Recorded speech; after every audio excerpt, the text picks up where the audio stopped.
Hi everyone, and welcome to our brand new show, Curse of Strahd. We're running it, everybody. This is what we're getting as a little interim campaign.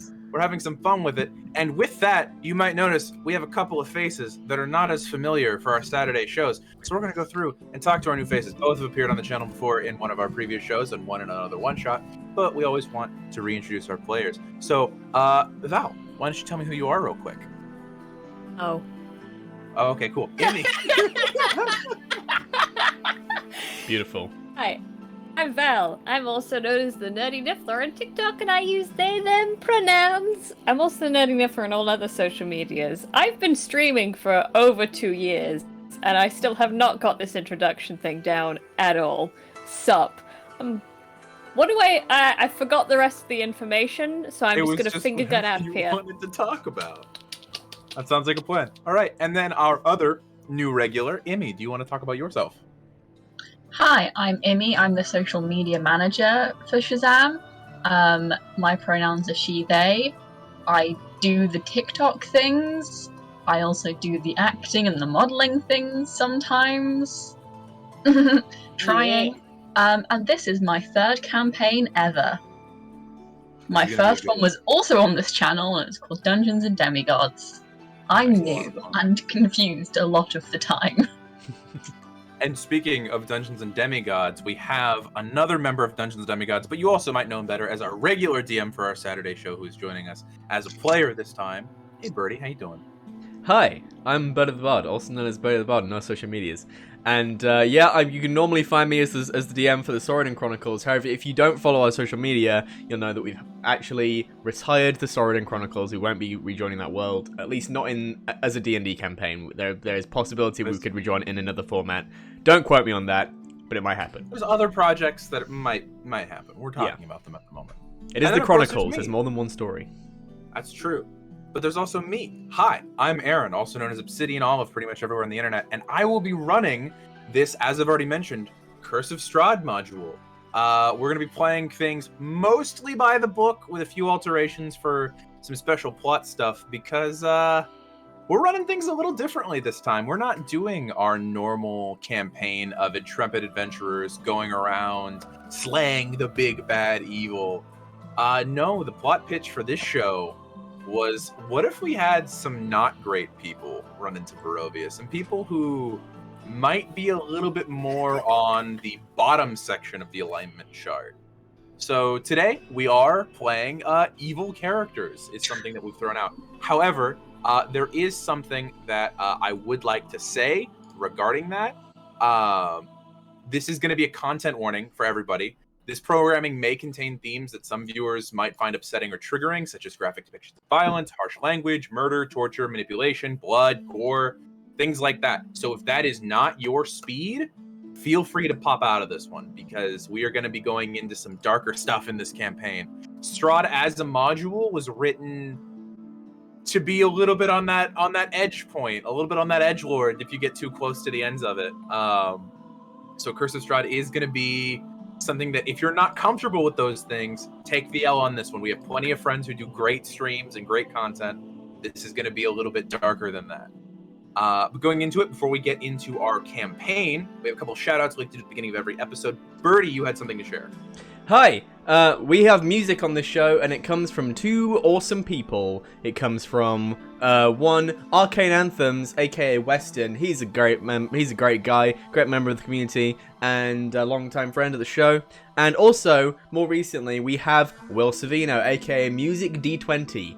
And he's also fantastic. Little less vocal on the old social medias, but you can try him out. If you want to use him for your shows, all you have to do is donate to his to Patreon. And if you want to use Arcane Anthem stuff, he just lets you, because he's an insane person. He's awesome. Yeah, and then with that, we have another thing we like to shout out at the beginning. It's a little bit of self-promo. Immy, do you want to throw out the stuff about our merch store? Yes, and also just our socials in general. So you can follow us on Twitter at SHOWIsAMimic. You can follow us on TikTok, where we post other content. We're trying to post content. It's happening. And there's at some point we will. At some point there will be content. We should do content. And we also have a Redbubble where you can get things like I was not prepared. I have none of our own merch here. Wait. If other people can find the merch, Sticker. you can get Sticker. a notebook with Chester, our mimic, on, or stickers with Chester the Mimic on, or even T-shirts with the Ophiomaki logo on. Dungeons and My Demigods. SHISAM t-shirt's in the wash. Yeah. So I wear it all the time. I was too obsessed with Weston's music. I wanted to rep Weston today, so. Hey. But you can get those on our Redbubble, which is linked down below, and on our other social medias. Okay. And you can get mugs. And mugs. And we also do have mugs. Mugs are awesome. We personally own 2 mugs, but they're both in storage right now because we're between places. That's fair. With that, I think that's all the call-outs we wanted to do. We've introduced to the players.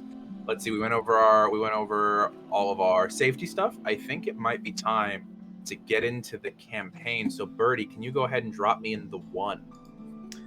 The 1. The 1. Welcome, friends and adventurers. Tonight we shall begin a story. One not of peaceful revolutionaries, but one of darkness, sin. We begin a tale of greed, deceit, murder, and glorious fun. Take heed, learn from the mistakes of these travelers, for their story shall end in blood. I am Strahd von Zerovich. I am the ancient, and I am the land, and I welcome you to Barovia. So, we're going to go ahead and begin our story. Now, I've already rolled which of our intrepid adventurers we will be beginning with. Fallon. I don't think we're back to everyone. Well, that's fine. Burrty got us there. Fallon. The first thing it hits you is how cold you are. This bone-chilling, deep cold.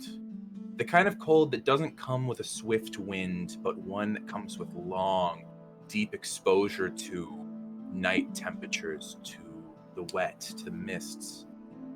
The mists. You feel vapor running across your cheeks, and then you feel the soreness begin to spread across your neck and arms, and the numbness in the tips of your fingers as you remember where you are. You feel a piece of timber pressed against your back as your arms are raised above your head, shackled above you by lengths of rope you can feel digging into your wrists as you stand at a post. And you open your eyes. All you see is gray for a moment. And they begin to adjust slowly. You look around, and the world is an inky gray mist, fingers of vapor licking their way up your neck. It's cold. So cold. And you move, and again, that tightness. You have been up on this post, you don't know how long, but it's easily in the multitude of hours. You've been here for a while. But the last thing you remember, the judge of Moorfield leaving you to die here with other prisoners, other people. And you stop, and you look to your right. There is nothing more but mist. The ground itself that you can see around your feet, grassy, littered with dead leaves and scattered twigs, but nothing off to the front or to the side of you. And then you turn your head to the left, and the first thing that you see is next to you, about 5 feet away, there's another post, another figure hanging from it. Can you roll me a perception check?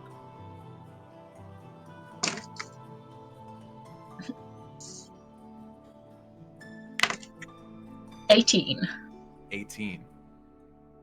You have this moment of, there's another post here, another prisoner. You remember right before you went off that there was someone who was maybe a commoner. Their face was unrecognizable. You didn't, in terms of, it wasn't a memorable face. But as you turn and look, You definitely know that when you saw them last, they still had a nose and eyes and skin on their flesh. But as you look to the side, there is just a corpse hanging there, the flesh having been ripped from its bones, white bone showing as they just limply hang there on the post. With an 18, you realize that there are a line of posts, and the one next to you has a corpse, yes. And then you lean forward, straining your shoulders.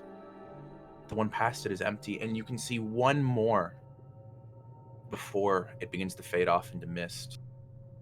You can see that there is a second corpse, 3 down from you. You don't know how long the line of posts goes, but this is where you begin. And with that 18,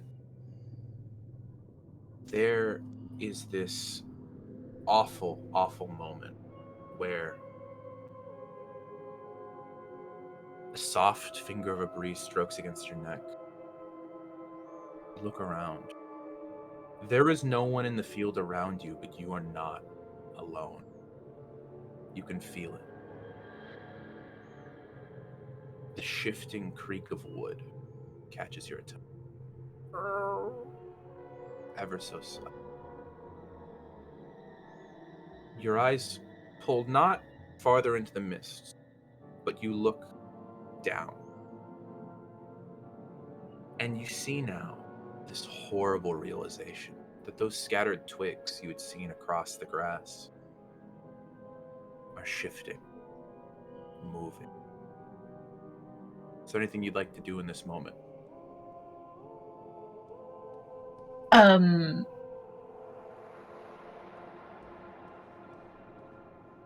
How tight are the restraints?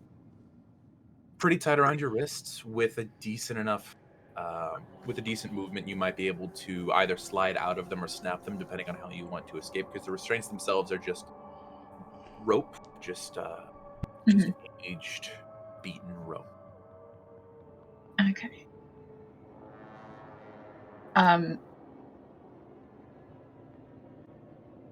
Yeah, I'm gonna try and twist my hands to just like pull them out, so I'm not going. You're not snapping. Forward. You're trying. I'm not snapping. I'm.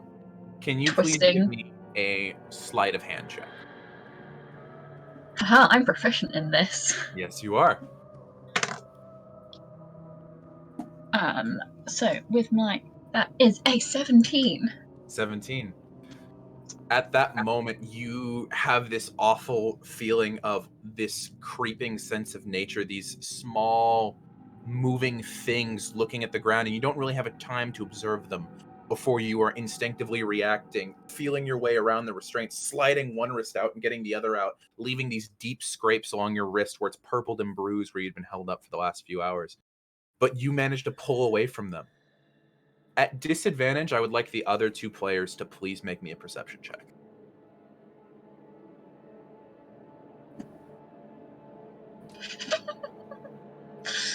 I'm already scared. Disadvantage? Disadvantage. That's a hot 6 from me, Chief. 6. Val? 16. 16. Val. As I've described previously with Fallon, there is a deep, aching tightness and soreness to your shoulders. Your mouth has a thick and cottony feel to it. It's heavy, and cold moisture licks at your cheeks. But you hear a shuffling motion, the sound of almost like skin on cloth, and someone heavily moving off to your right. Do you open your eyes? I open my eyes? I'm asking, do you? Yeah. Yes, I Okay. do. You open your eyes. Go ahead and give me a perception check. No, I want my eyes to remain closed. I wish to see nothing. 18. 18. With that, there is a moment where this movement has kicked up the mists and you open your eyes and you also see this empty haze, this abyss of vapor and cold, and you look off to your right to hear this noise. And the first thing you see directly to your right is another corpse. This one, its entire face having been slashed off by some form of claws dug in. But you look past that, past another empty post, past another corpse, to the last post in the line, and you see this person. You look over and you see this person with pale skin and dark hair with streaks of white, who has been bound to a post, very quickly trying to escape, looking panicked at the ground, only for your eyes to be drawn. And you notice that ringed around the edges of this post area, you see little wooden creatures, almost like long twigs with spindly, gnarled, twisted limbs, each grabbing onto a piece of grass and pulling itself forward. You look down, you see beady black eyes and tiny toothpick-sized fangs as its mouth begins to stretch in an awful... A cry gives out as it sees you've noticed it. With that cry, Murtog, you are heavily asleep, able to fall asleep in almost any environment. But the sound of this screech, this rouses you from your sleep, right in time for all of us to roll initiative. Fun. So, everybody please give me that initiative. Roll for these. Oh, they rolled really high. I've had a complete mind blank. It's a D20, right? Yes. Yes. Yes, it is a D20. 20 plus dex. D20 plus. I don't know why my mind just went. What? All right, let's go ahead. Murtog, what'd you roll? 21. All right, 21. Good to know. However, I will say, because you were just awoken, you are not going to be able to function on the first round of combat. Since you were the only one who was not awake for this. Let's see here. Going in order of characters, my brain is blanking on itself. Penance, go ahead and tell me your initiative. 9. 9. All right. Fallon. 16. All right. You know what? Actually, Murtog, with your really high initiative, I'm going to go ahead and give you the chance to, instead of taking a full turn, I am going to give you the chance to instinctively try to escape your bonds as you feel the rope around your wrists. You're not going to be able to take a full turn, but I'll give you the chance early on. Would you say I can have a bonus action? Let's see how well you do on your success with your bonds. Okay, well, that's a 17 plus 5. Yeah, you can have a bonus action. Yeah. Okay. I'm gonna get big. Okay, so you have this moment, Fallon, or not Fallon, Penance, where you're looking at this other person with the dark hair, with the streaks of white and pale skin bound up, and you have this moment where you hear a noise off to your side, and you realize there was one more post off to the left of you, where there was this smaller halfling, bare-chested. It almost looks like the undergarments of a set of armor they're wearing without their armor actually on. And he, for a second, is the size of a gnome. It's a gnome, right? Yep. Yep. I'm Size 3 of a foot gnome. 5 at the start. Aww. And then there is a moment where he's been hanging from his post, by the way. His feet do not touch the ground. And then there's the moment where he looks up at the noise of this awful creature. And there's almost like a pulse through his entire body as every muscle flexes. You see his neck begin to extend, shoulders widening, as he stands at how tall, Burrty? 10 feet tall. 10 foot tall. Murtog, as you're beginning to grow and grow, the binds just snap off of your wrists as you hear the creaking of the post behind you. You step back and it just fully falls over. That is going to be your turn to grow. Just because I'm not going to go ahead and give you a full turn. But I will say, at this point, with the growing of Murtog, it's the turn of the creatures. Let's see here.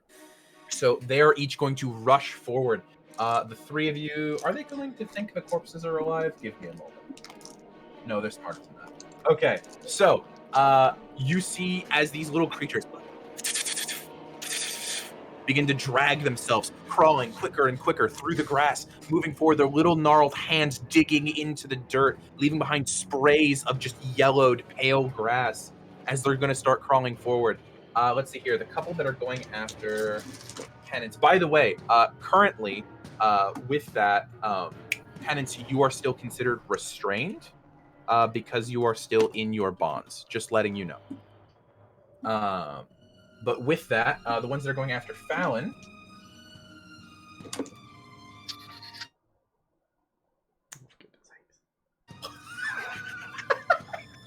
Oh dear. I rolled 3 attacks there, right? I rolled 3 attacks. They begin to run forward, each ripping into the ground. You see one of them slowly begin to crawl up. You actually grab the end of your rope and begin to pull your legs up as the one underneath you starts to claw at the wood underneath your legs, trying to bite into the wood, and you see splinters going off in every direction. And there's 2 more that are each also trying to do that. One of them actually ends up grabbing forward and pulling another one off and ripping off another one, trying to climb up the tree towards you, or the post towards you. As I rolled 3 attacks, 2 of them were 1s and one of them was a 4. So I'm doing great. Let's see here. The ones that are going after Penance. Oh no. Here, you are currently considered restrained, which means that attack rolls against you are going to have advantage. That one hits. That one. What's your AC again? Oh, Val is currently predisposed at the moment. While that's going on, I'm going to go ahead and roll the attacks against Murtog, just that it's easier. Murtog, a few more coming through the mist at you. Bring it. Let's see. I dropped the D20. I'll get it later. My AC's 12. AC's 12? Yeah. Because no one is currently wearing I don't have my armor on. Correct. Or my shield. It's going to be... that's going to be, of the, at this moment, you growing to be larger than anyone else, it's actually to the point where visibility is so low that you're having trouble seeing your own feet. And you have this moment where you look down, and there are these 4 little creatures, these little gremlins who have stood now on their back wooden legs and are looking up at you, these tiny biped, demonic wooden creatures.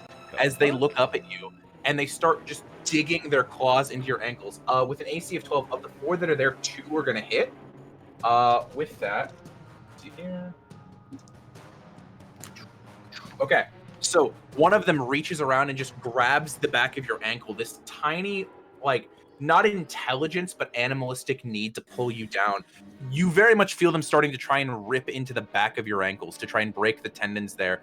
And tiny claws puncture into the side of you. From the first attack, you're going to take 4 points of piercing damage and 3 from the second attack. Ain't nothing but a thing. Ain't nothing but a thing. With that, now I'm going to go after the ones with Penance. So Penance, the one against you, have advantage. What is your AC? 15. 15. Okay, so the first one did hit.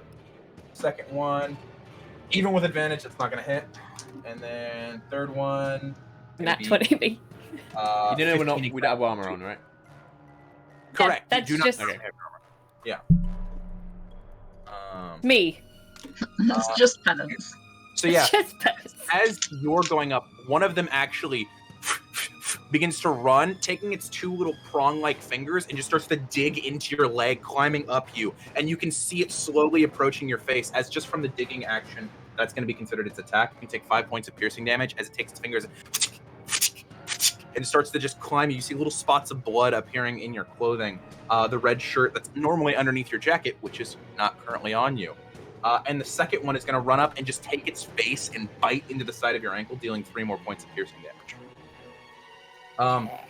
With that being the turn of the little ones, next person up is going to be Fallon. You've got them currently, you have suspended your feet over them and they are beneath you.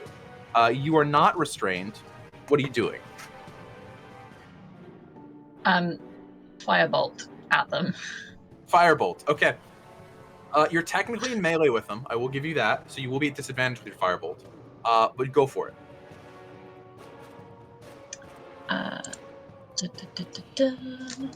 By the way, Penance, you're on deck.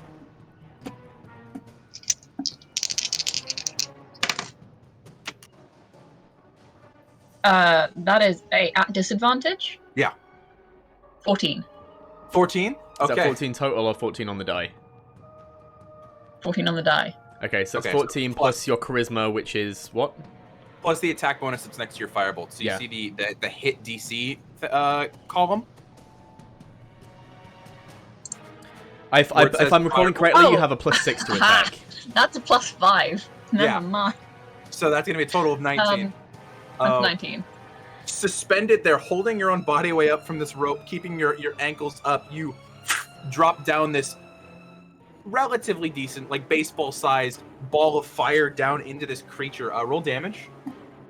Can I find a D10? What's a D12? I had a D10. What the fuck did my D10 This go? little sucker. Yeah. Yeah, I know. That's a D12. That's a D12. That's a D10. There we go. 7. 7. Okay, so you have this moment where you toss down that firebolt, and this spindly creature is made of wood, and apparently not very wet wood, because it bursts into immediate blaze, not even having a moment to screech before its charcoaled body just crumbles into ashes, as it did a lot more than 7 damage. You might think it did 14 fire damage. About. It's Let's see super here. effective. It's super effective. With that, is there anything else you'd like to do on your turn? Would you like to try and go anywhere or do anything? There are currently still 2 technically in your melee. I don't want to kick at them because that. You also don't have an So the action to post- do that. The post we're tied to. Yes, they're about 7 feet Is it- tall. Is it like a cross? No, it is a singular wooden Singular. post that has been driven Okay. into the ground about 10 inches in diameter. Okay. I don't know anything else I can do. Okay, sounds good. That's going to be your turn. Then Penance, you are up. Murtog, you're on deck. I feel. Listen, I have an extra idea. Okay. Don't overwork. What kind of roll would it need to be for me to put my legs on the post and flip up and try and land on the post? Acrobatics check. That's going to be the hell of an acrobatics check. That's going to be a relatively high DC acrobatics check. Make her go home, Aaron. Okay, sounds good, Okay, I've got the DC set. If you succeed the DC by more than 5, I'll let you do it without taking opportunity attacks. Did Val freeze? Okay, no, Val's there. Cool. I'm rolling Scanlan dice. I rolled a natural 20. Hell yeah. You know what? Okay. So you have this moment where there's this creature just climbing you, and out of instinct, you brace your legs against the post and push with all your might, flipping yourself on a full axis, using the rope itself as the fulcrum to rotate over and fully land on top of the post. The creature that was on you, unable to hold on to the centripetal force, off into the mists. Let me roll fall damage for it. You hear a of shattering wood as it hits the ground. You are currently out of the melee of these small little wooden creatures, but you are up on top of the post. I'm gonna say, with it being that, I'm gonna say that probably used up your movement and bonus action to do that. Yeah. Okay. Because you still have an action. Oh, I still have an action? Yeah, that was movement and bonus action. I'll give it to you. Okay, I don't have any weapons. The thing I could do requires a bonus Look for action. your weapons. Yeah, can I look for my weapons? I Roll use an my action to roll investigation check. It really fucked me with that one. Thanks for that 20 though. I rolled a 2, 4. 6. At the moment, your life is just these small twig creatures. You have no idea where any of your shit is. But that's going to go ahead and be your turn. Next person up is going to be Murtog. Okay, is it an action to do a perception check for weapons? An investigation check for the weapons. Yes, that would be Investigation. full That's a action. full action. Okay, Yeah. never mind. Right, Hulk smash. I'm gonna smash one of the ones at my feet. Yeah, they're all at this point. There's the one that's kind of like digging into your ankle. There's another one that's been cutting at your toes. Are So we- go for it? Are we ruling that fists are light weapons? I'll give it to you. Yeah, Okay. I'll let you bonus action fist punch. Yeah. So with Giant's Might, I can add a D6 to the damage of a weapon or an unarmed strike. Only one of my attacks though per turn. So I'm gonna do. So you can add that. I'm gonna add that to the second attack. So Good, I'll good, do a good, flat good. 6 damage on my first attack, and that is a 15 to hit. That's an 8 plus 15 7. to hit. Yeah. You have this moment where you just fully take your hand and instead of punch, you just open palm, crunch the creature into the ground. Squish. And it's like when you're a kid and you take a stick and like just push it into soft mud where there's just like the little tip off the top. It's just you can see the head of this creature crunched, just slowly sticking out of the top of the soft mud. And Yeah, that was second your action. attack. Go ahead, bonus action. Okay, that's a natural 20. Okay. So you're gonna double the damage dice. You're adding a d6 to this. So, So I'm adding a d6, so I roll a d6. Okay, so I roll the second one. I don't add the double. Yeah, correct. Right, I like rolling lots of dice. Okay, that's not a lot. That's a 2 and a 1 plus 1, so that's 4 damage on the second attack. With your 4 damage, that's gonna be as you crush the first one into the ground, you pick up the second one and just pop it as you crush it in your hand. 4 being exactly what you need. These things have nothing. They have no hit points. Okay, that's it. That's it for me. With that, it's the Twig Bite's turn. At this point, you guys have killed 4 of them.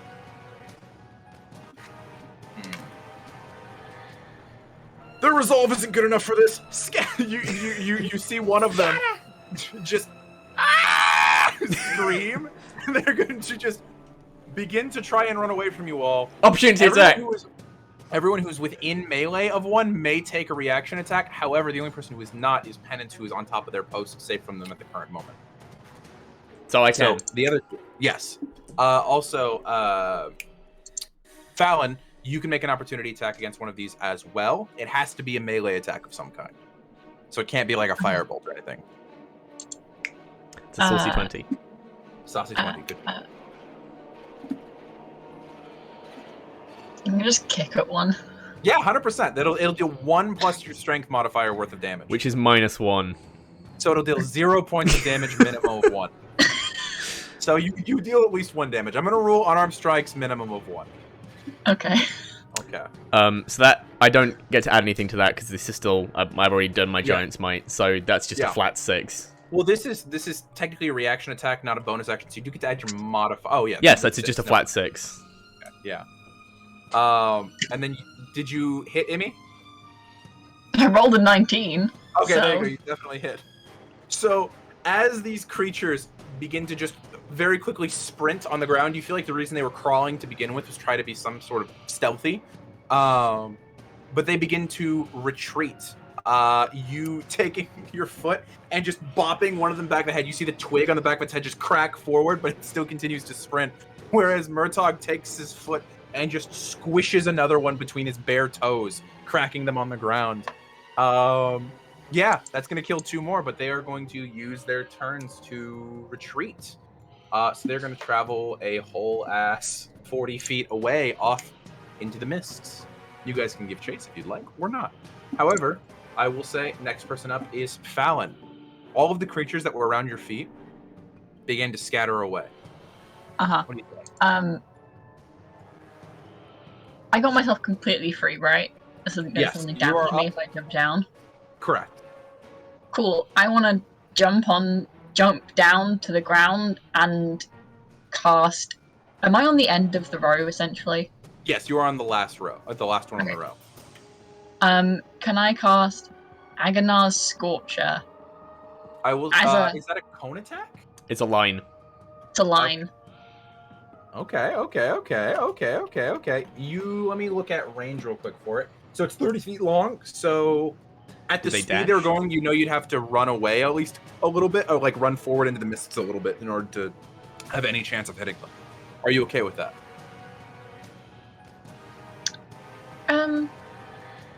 Yeah, I'll take a couple steps forward and then do it, but I want to do it in a horizontal line, so then the line of fire gets between the posts and them.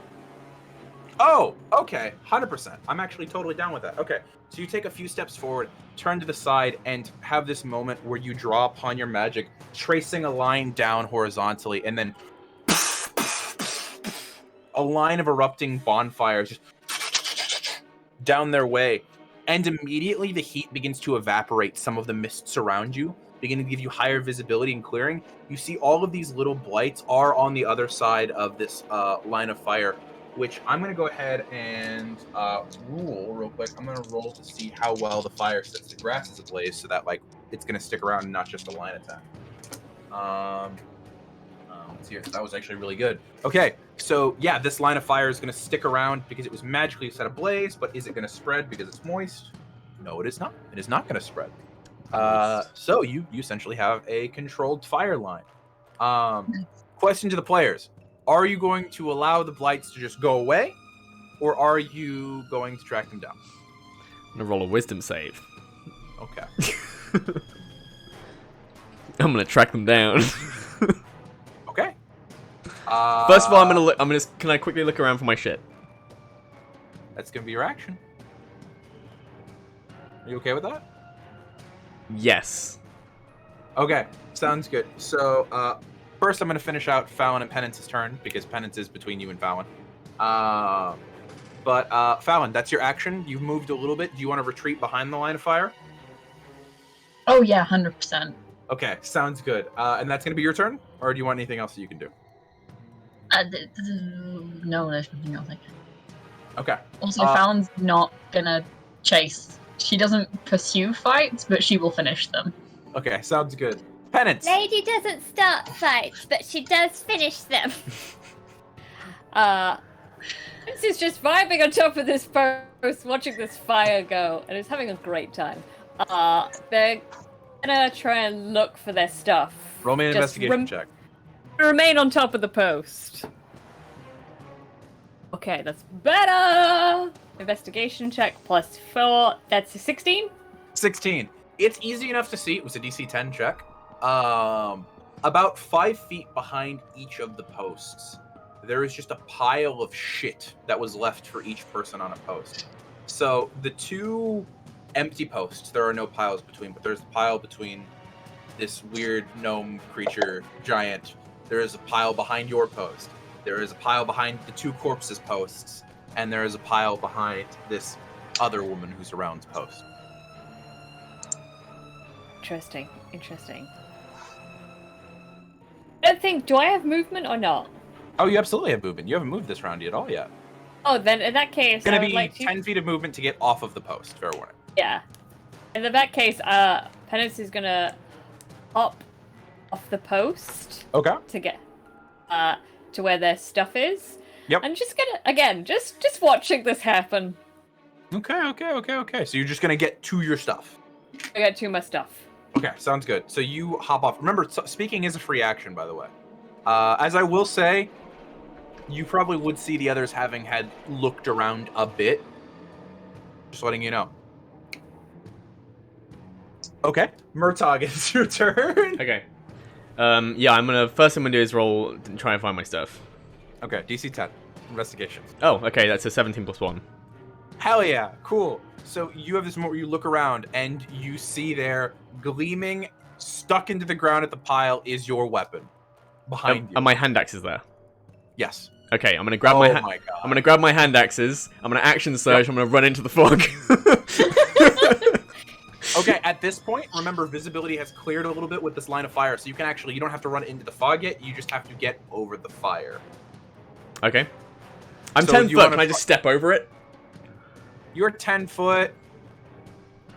Also, there's no rules about walk speed changing when you're a giant. Nope. So Correct. I still have 20 feet of movement, 25 feet of movement, okay. So yeah, you would have to move 10 feet back to get your hand axes, and then another 15 feet forward. So you would actually be just past the flames once with your full move. Okay. Yeah, let's say the flames are 5 feet wide. Yeah, that's why. Yeah, he would be right past past the flames. at Okay. that point. Yeah. So, am I melee / am I in range to throw? You can see them. They are at this point, because they move 40 feet and you are 15 feet. Currently, they would be 25 feet in front of you. Oh, easy peasy. I'm a throw. That's outside of close. But 20. How much? 15 feet.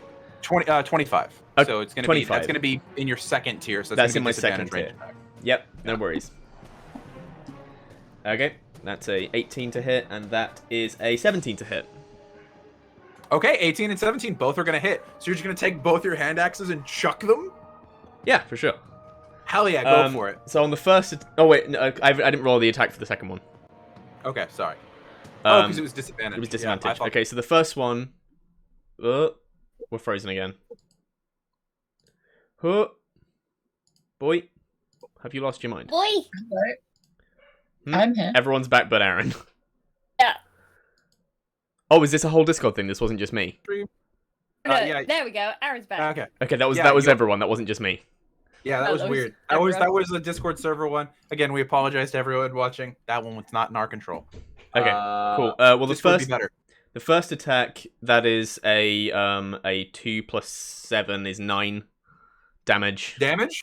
Yeah, you fully take your hand axe and you see that these creatures running down. There is a road that begins to open up, and they were running away towards the side of one of the roads, off to where it begins to split into these large sets of gray trees. That's T plus 5. Sorry, because I'm wielding 2 weapons. I don't get my dueling fighting style. Our music has left and come back. There we go. So that's actually 7 damage and not 9, but that should still kill them. Okay. Yeah, 100%. With that, you take your hand axe, and I'll fix the music in a moment. You take your hand axe and throw it, and at that exact moment, one of them steps forward. It nails them to the side of a tree as the axe just fucking takes it out. That's another one gone. Currently retreating from you, you can see 3 more shapes. Cool. How fast are they moving? Mechanic-wise, 20 feet around. So they dash. Cool. So I can catch up with them. That's good to know. Yeah. Okay, second attack. For brevity's sake, no one else is going after these blights, right? We'll get to you in a second, giant person. Well, I haven't got my second attack. I know. I'm saying you're gonna be successful. Give me a moment. They cannot hide from you. You're going to. Would you like to make your attack? Go for it. Yes, I'd like to make my attack. What's their AC? It's 13. You guys have already. Oh, okay. Well, the disadvantage that just hits. Okay, and this one is 2d6 plus nothing. That's 5 damage on the second one. So that one goes after, and then they get their turn, and then I run after them and I stomp them on the ground. While you're doing that, we're gonna take some time with the other 2. With that, let's see here. The 2 of you stand in this hilly area. The crackling of the fire is still going off in the distance. You can hear that in the background. With that, you at this point, Penance, you have found your stuff. I would also say, looking around now that we're out of combat, Fallon, you would be able to see with the light of the fire where everything is at. Looking around, even the grass underneath your feet is not familiar to you. There's a moment where you remember being left by the judge of Moorfield. You remember him gloating about the fact that you would die here. You were being sent somewhere never to be seen again. But you were on top of a rocky terrain, slate and stones underneath your feet. You remember having pebbles stuck in your boots before they took them off of you, only to throw them in a pile. But now you stand in a grassy area. You stand in a place with trees and fog and mist. You heard tale of the place they were going to send you, though you know almost nothing of it. You stand in the land of Barovia. What are you guys doing? The 2 of you who are still by your things. Quick question, do we have shoes on? Currently, no. Okay. First thing I'm doing then is going over to my stuff and putting my boots on, because gross. Yep, okay. Gross. How naked is naked here? At this point, you've been stripped down to, like, pants and whatever shirt goes under your armor. Cool, we have our modesty. Yeah, you have your modesty. We didn't have a buck-naked gnome running 10-foot tall. The most haunting sight. That would be more terrifying than anything in Barovia. Honestly, we could have faced Strahd right after that, but like, nothing faces us now.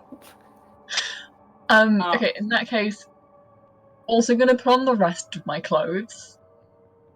Okay. You do that. The 2 of you begin to suit up, and during that time, you would hear the occasional grunt, shout, and shatter from deeper in the woods.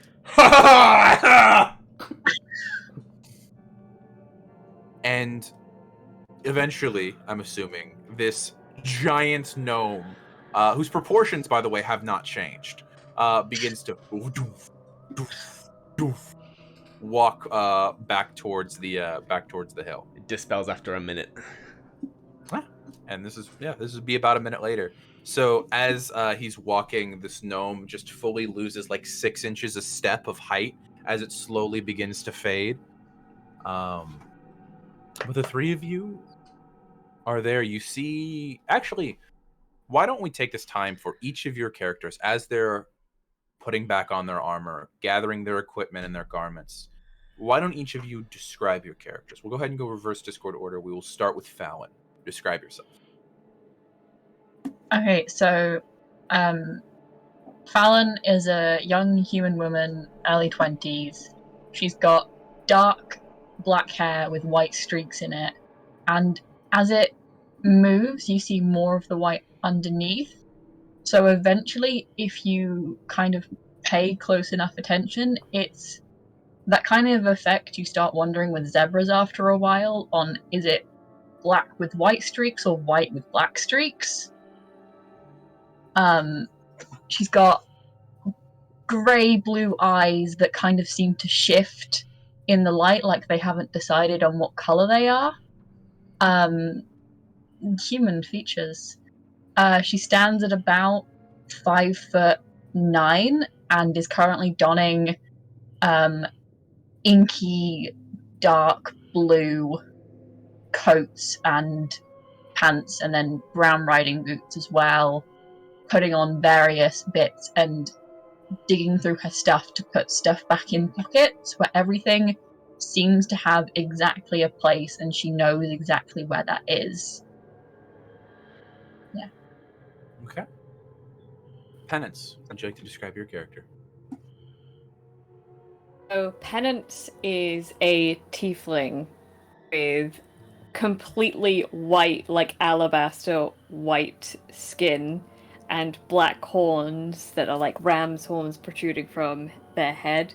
They have long black hair that now they have their stuff back, is pulled back into a low ponytail. And can't see the color of their eyes yet, because on their face they wear a pair of glasses with red glass and black frames.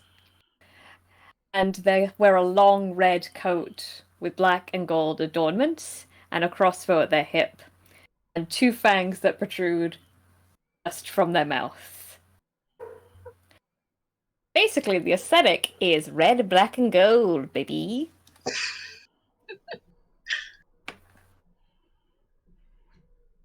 We've lost Aaron. I think Aaron is frozen. So he's just like in deep freezing, thought, like, huh.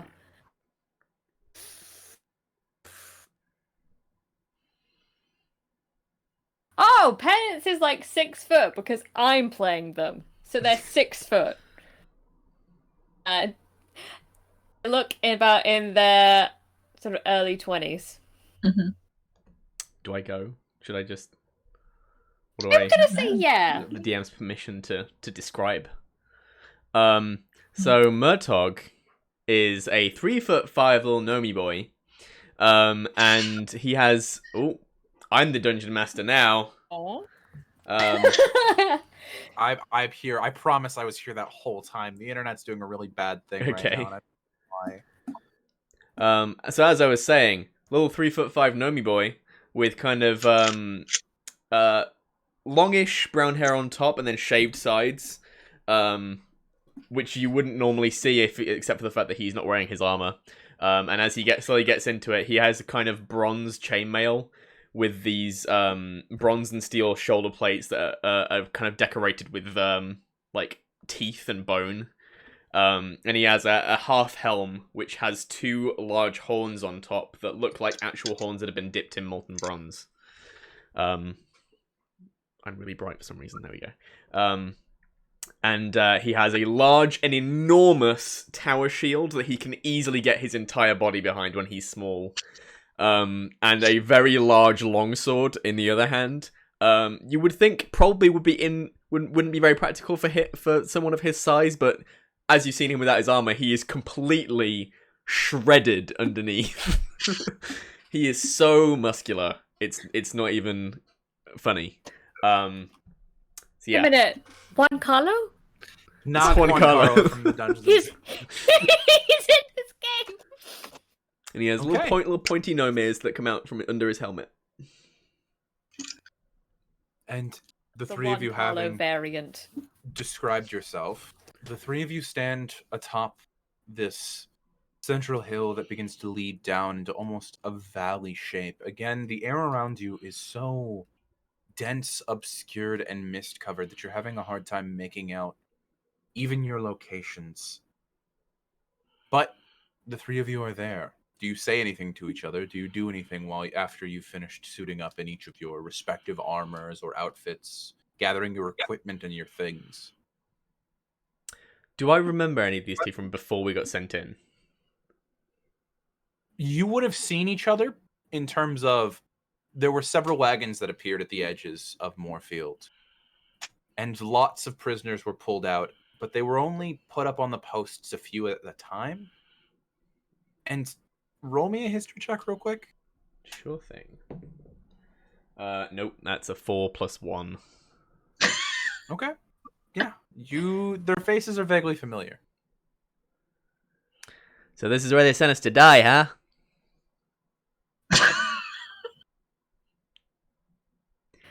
A far cry from the voice you heard coming from the fog in his large form.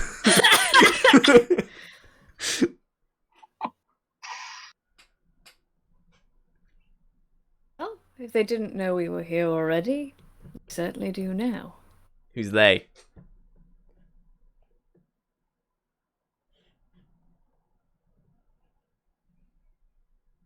Everyone in Barovia. You know about Barovia, right? It's How much do I know about Barovia? Barovia. How much do any of you know about Barovia? Yeah. Roll me a history check. Each of you. It's a 3. I'm rolling very in character. Oh, I have advantage on history checks. History checks that specifically pertain to monsters themselves. That's okay then. I rolled a 14. Okay, and then Immy, what was yours? I'm sorry, I missed it. That's a 17. Okay, there is a certain cap of knowledge that a person would have.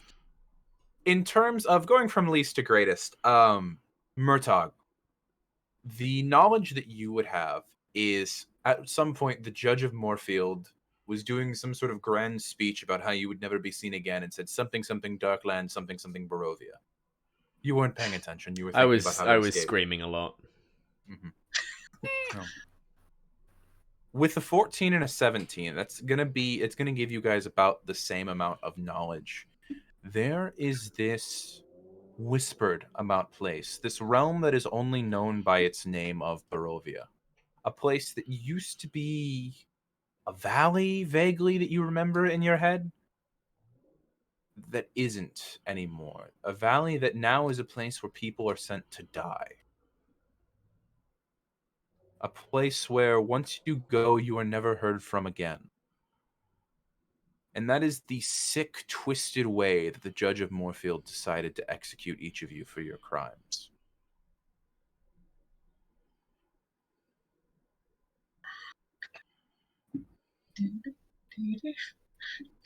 Am I frozen again?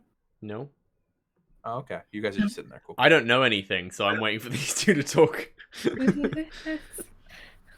I was singing Bad Guy by Billie Eilish in my head. Bad guy. No way, we can't. You mean Evil Person by Bill Ray Eyelash. I'm the evil person. Yeah, because copyright. We'll relay this information to the rest of the group, despite the fact you already know it. It's things, yes, as you were correctly stating, this is the place they sent us to die. Okay, what's to stop us walking back to Moorfields and killing them? We're not in Moorfields anymore. I don't know what the fuck was American coming from. We're not in Moorfield. We're not in Marshall anymore. We're not We're not Kansas in anymore. Moorfield anymore. And I'm gonna cast Dancing Lights as I say this, by the way. Okay. To help eliminate some of the disadvantage. As you cast Dancing Lights, you said Dancing Lights a cantrip, right? Yes. As you cast them, you have a very specific feel for your magic. Your magic is this like globule shadow style of fire that you feel normally these little balls of almost pulsating purplish black light would appear to illuminate your area. But as you cast it, your magic feels different. As you look over at the globule, the first thing you notice is the light coming off of it is not its normal off orange purple hue. It's this ghastly blue green. And you see in the centers of these lights, these almost tortured, twisted faces of skeletal figures reflecting back at you as you look into it. Silent screams as their mouth are open, this magic feeling wrong. And it takes a moment of you feel the edges of the spell, you almost just instinctively cancel it, but I'll leave that decision up to you. Where it just feels wrong and different.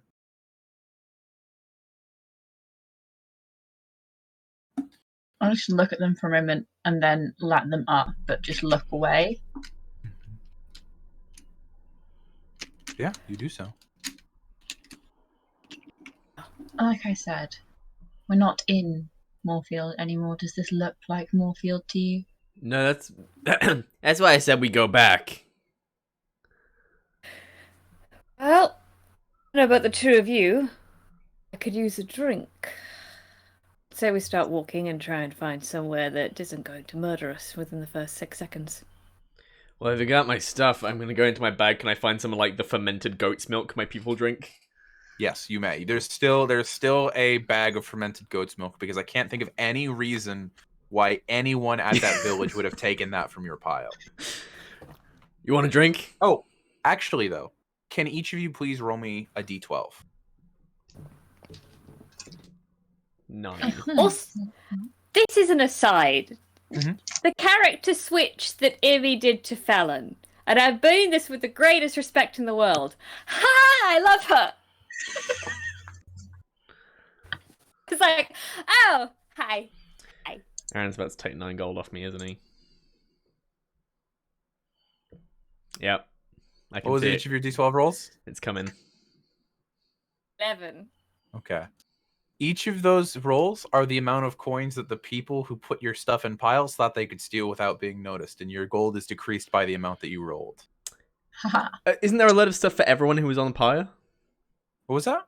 Isn't there a stuff like a collection of things for everyone who got sent in, including Correct. all the corpses? So can I like pilfer through other people's stuff? You may in fact Yeah, pilfer read through it. other people. I was actually waiting for that sentence, and I was surprised that none of you did it. Oh, I'm gonna start pilfering. Stop pilfering. I know that you're gonna be really mad at me when I say this, Burrty. Can you make me an investigation check? Hey, it's not my worst stat. That's a 17. My worst stat is charisma.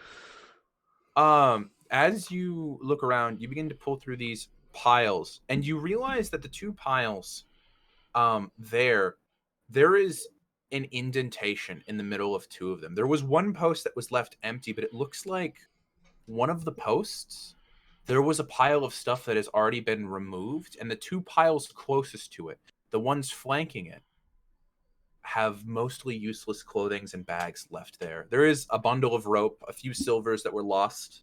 I'll say among the two piles are 17 silver. But overall, most of the tools, most of the rations, most of the water was already taken by, it seems, somebody who woke up earlier than the rest of you and managed to leave. Well, counting through this all up. Yeah, let's get moving. Which direction are we going in? Is there a road? Are we on a road? You had seen the road when you were hunting down the blights. There's this muddy, puddle-filled road that goes between a set of trees farther down the hill as you chase down the blights. But besides that, in this clearing, there is no immediate directional force for going towards a road. As you look back to whatever direction is to the back of the posts, the mists only seem to get thicker and thicker. And it's so heavily obscured that you cannot see that direction.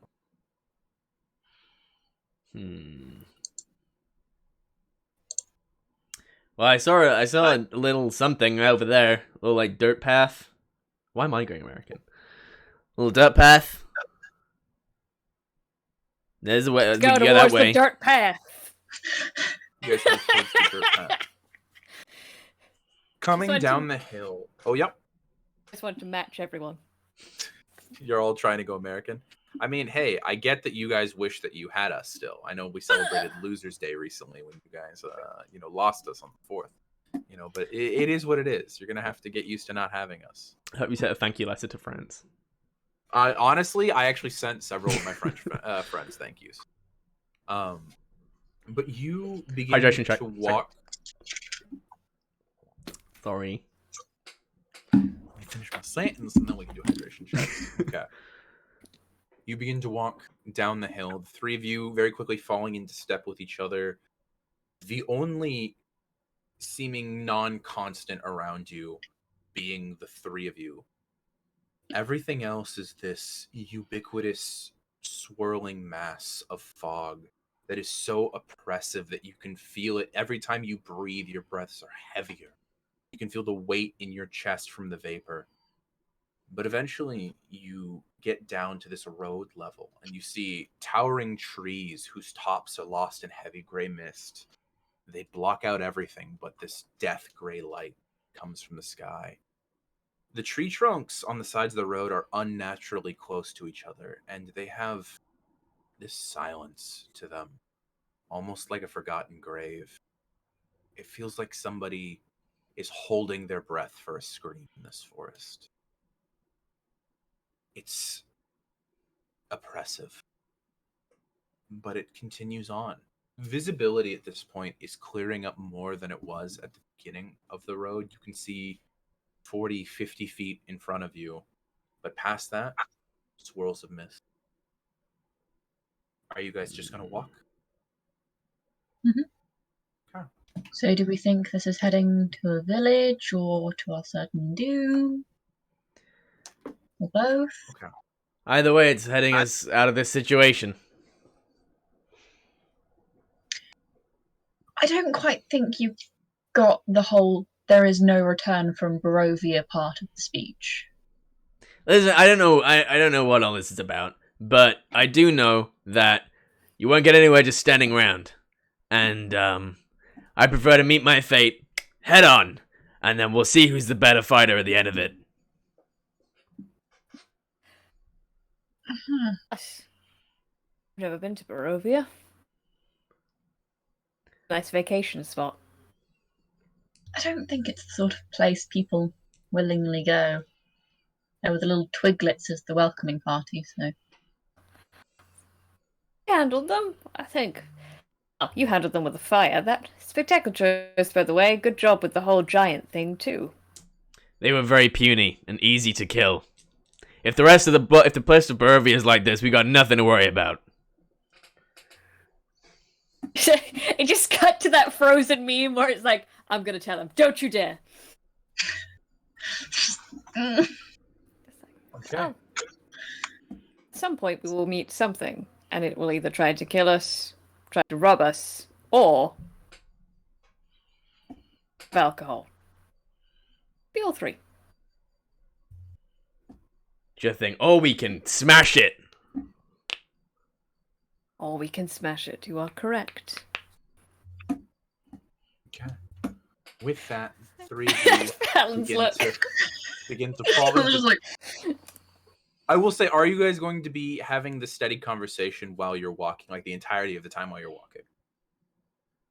I think that kind of like intermittent steady conversation of people who don't quite know what their common ground is yet, but it's like, I don't want to kill you yet, but... Killing you holds no value for me yet. Yeah, it's like, killing you holds no value, being friends with you holds no value. Let's just walk. You guys begin to walk. And you walk quarter mile, half mile, full mile, 2 mile, 3 mile. And it's just the same long winding road. Occasionally there will be a curve in the path and you feel like you are moving. It's not the same repeating area. You see new puddles, you see things that are technically new, but it's still this sameness to it until eventually, Penance, as you're walking, you hear something ahead of you. It's distant but approaching. You hear a of horse hooves in the mist, so very distantly. You think you've got just a few more seconds. I'm gonna kind of put a hand on Murtog's shoulder, if it's okay with it, and on Fallon's shoulder, and kind of try and pull them back to the shadows a bit. She'll go with you. She just like Shrugs you off. touch me. Yeah. He's also gonna, when you put your hand on Murtog's shoulder, you probably spike your hand in one of the teeth that's embedded into it. I appreciate the aesthetic choices. The little I'll just pinprick go try of and pull blood. them Yeah, you gesture to them using a small amount of physical touch to try and move off to the side of the road. Are the rest of you also moving off to the side of the road? Why not? Let's go. Sure. Are we stealthing? Sure. I'm trying to. Okay, go ahead and roll me a group stealth check, though. I'm good at stealth. I'm good at stealth, mate. I'm rubbish at rolling dice, though. Right, disadvantage. A disadvantage. Ooh, that's a nat 1 plus 2. Okay. So as you guys begin to... I rolled a nat 20. Okay, so 4. as a group check, because we're not rolling individual checks, those actually both count as 2 successes and 2 failures. So what was yours, Immy? At disadvantage, you said? No. Two, Only Burrty was at disadvantage. Oh. In that case, my first roll was a 7. I have disadvantage because I'm wearing chainmail. Yeah. So, Penance, you have this moment where you pull both of them back, and you immediately group between a set of trees. This closeness to them, you pull back, and you realize there's only 7 to 8 inches between the trunks of trees. They are so unnaturally pushed up against each other that you start to hide in the bristles. And at that moment, you're pulling the two of them back, each kind of having shrugged you off, trying to stealth on their own. Fallon, there's a lot of twigs cracking underfoot. This is not the favored terrain of this character. Whereas Murtog, just of armor slowly rattling its way down the side of the hill.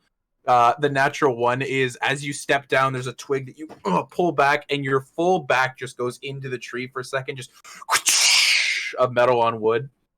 Not the loudest thing in the world, but in the unbreaking, ominous silence of fog, it definitely carries. And you guys, all of you at this point, begin to hear the of hooves beginning to beat on this muddy path.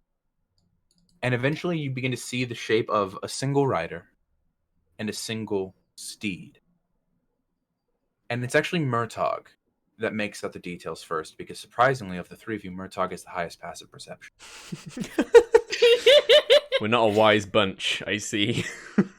Murtog, you look, and there's a moment where the bones and teeth that are embedded in your armor, you see a really familiar look coming down the road as you see this creature rear itself back, wearing this almost cloak with bits of armor still attached to it, rusted and pale, hanging off, ting, ting, ting, ting, ting, ting, ting, bouncing as they're moving.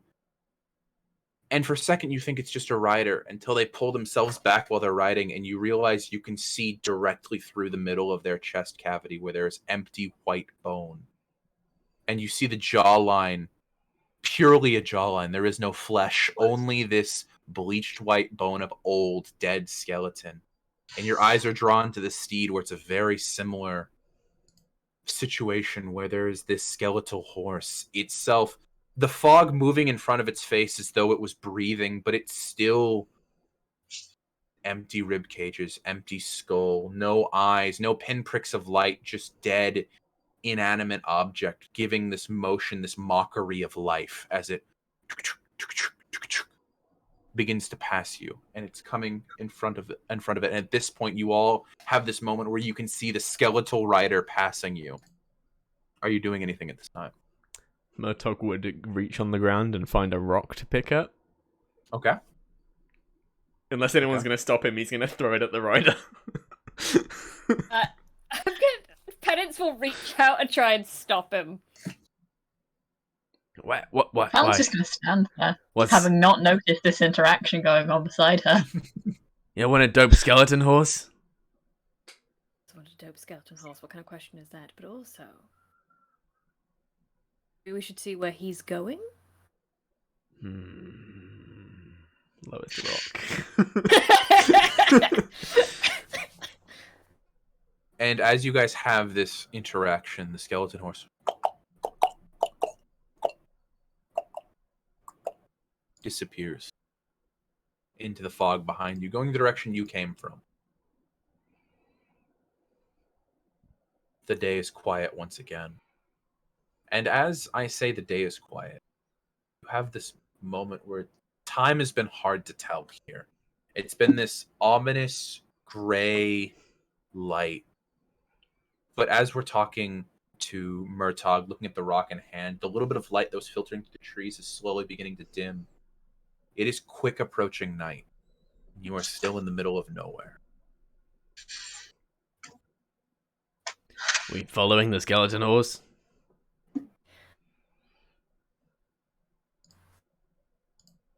It's Going back. It's going back to where he came, and it might be egotistical to say maybe he was looking for us. Well, he's either going somewhere or he's come from somewhere. Oh. Could always keep walking. Unless anyone has the ability to fly. Not in my abilities, unfortunately. Same. Shall we? Okay. Are you guys going to continue to travel on at night?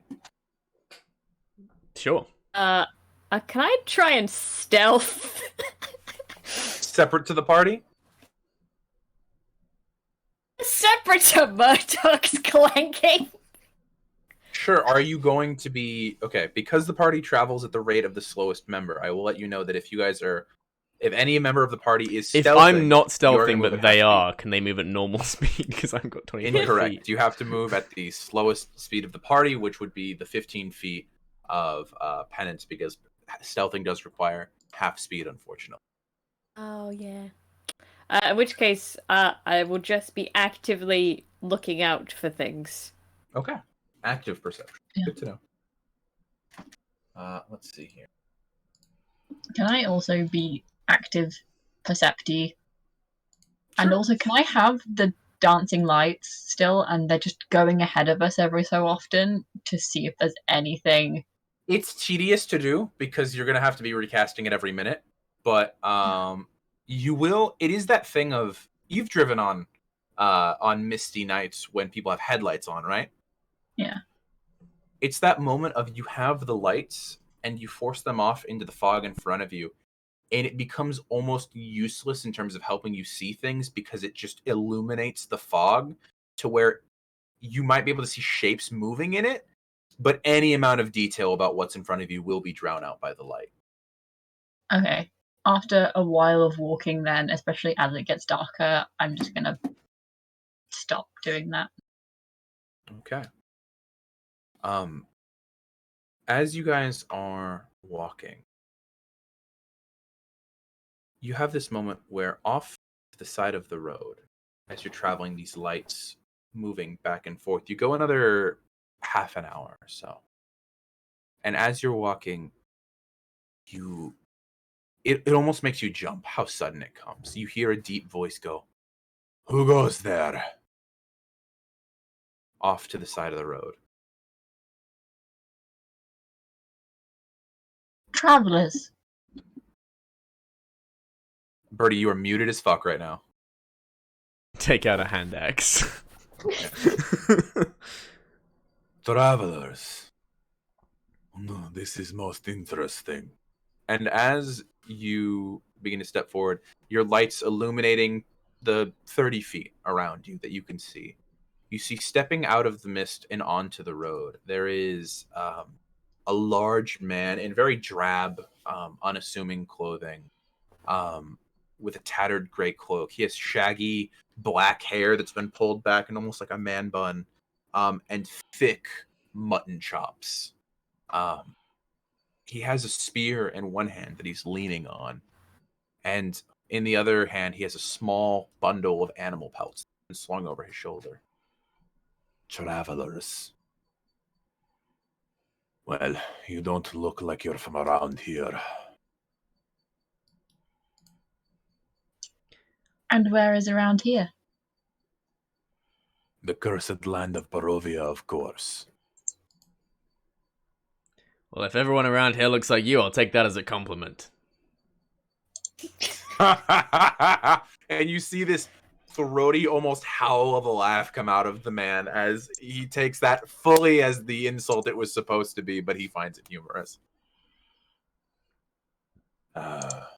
So, travelers, you travel Barovia at night. This is not a smart decision. Come with me. Travel with me to my camp.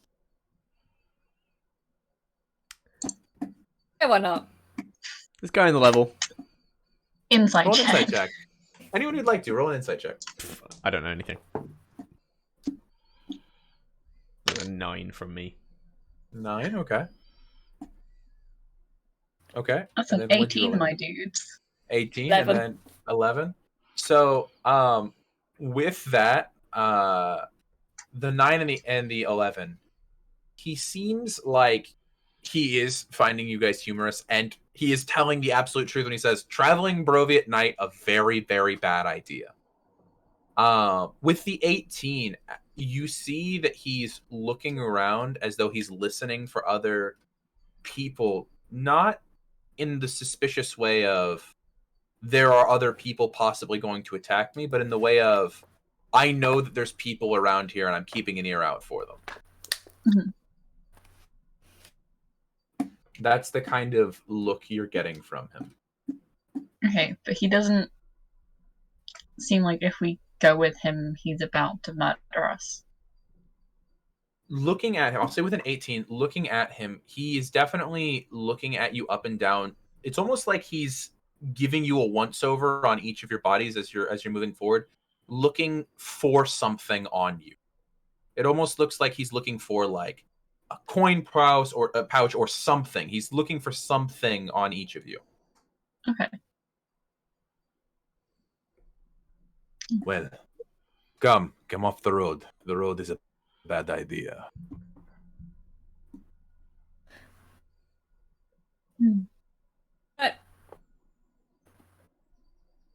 Just follow. Follow me to my camp. And you see he's going to step off the side of the road. His boots immediately sinking like 3 inches into mud as the rest of you feel the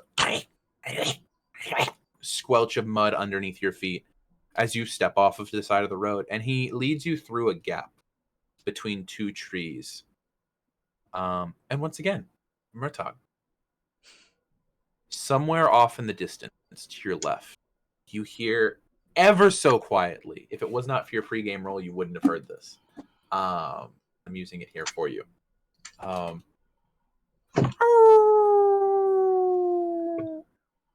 Some sort of howling off in the distance. This way, quickly. You got wolves around here? No, we have wolves around here. Have you ever seen a dire wolf, boy? Yes. Well, we have wolves around here. But continue, please. Come with me to my camp. live in the mountains because I'm a direwolf. Brag about it. Speaking, you live in the mountains. You are harsh folk. Yeah. Oh, we are not with him. But you are warriors, yes. Strong. Yeah, why not? Oh, In some senses. Strong. Well, you must have many impressive weaponry, yes? I myself have spear. I call him Spear. And he slams it into the ground. That's a good name. I have sword, hand axe left, and hand axe right. Why are you holding hand axe left in your right hand? Because on Discord the camera is flipped. That is fair. just imagine Murtog chatting to like the camera thing because on Discord the camera is flipped. But you have many impressive weaponry, yes? Probably magic of some kind. We have weapons that can be used in a variety of ways. You have multi-tool. I hear these are very popular inventions. Have you heard of this kind of tape that you can put on things? It's a magical yes, tape. Just the Black Seal, very important in Barovia. Yes, Build a whole Okay. boat out of it. Yeah. you just have an entire. Are we just roll. expanding the For Flex anyone who's universe? anyone who's watching the show, I apologize. We got into Flex Seal lore. It's a very popular thing from the old game that we played. The Flex Seal Cinematic Universe. Yeah. Roll variants. But you must have some kind of very strong weapon to come to Barovia, yes? Actually, we just got tied to a post and left here. Prisoners. I met one like you not too long ago. How long ago? Where did he go? She left 5-6 hours ago through here on the road. My partner met them. And he Two of them. continues to just walk forward. Who's your partner? My partner, Corina. Hmm. I am Radu. Nice to meet you. But you do not have any impressive weaponry on you. She's just gonna like flip the sides of her coat open a second and just pull out both daggers that are strapped to her thighs. He offers a hand. May I? I'm just gonna You offer can borrow one. a spear. Yeah. I'll steal some dagger. He's gonna take it and flip it twice, and he's gonna poke his hand with it. Not silver. Useless in Barovia. He's gonna hand it to you. That's nice. I remember that's the kind of dagger they gave me for my 5th birthday. But you do not have silver. So you have made a mistake coming to Barovia. Corina! I've got a No silver thing. silver! And you have this moment where you hear shifting Oh, behind you. shit. And there's this throaty. And you look back and you see there is not a woman standing there, but there is this humanoid creature with shaggy brown fur going down every limb, this long extended canine head, these limbs with these long spindly claws, a textbook werewolf. And that's where we're going to take our break for today. What's up, Woo! everybody? Yeah, let's go ahead and take a break. Let's do it Let's take a break with our werewolves. When will we be back? We will be back at, let's see, we're only 2 minutes in, so let's be back at the 15-minute mark. We'll take a quick little 13-minute break. Okay, bye-bye. Bye, everybody.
Welcome back to Barovia.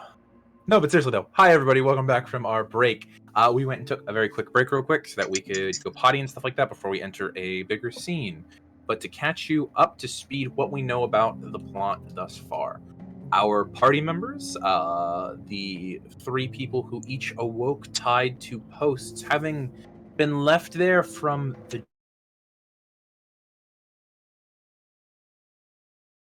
individual reason. What was that, Burrty? Oh, okay. Discord has been very buggy today, so again, we apologize if there's any continuing issues with technology or anything like that. It is so far out of our hands, but we're really trying to make it work, give you guys the best possible stream.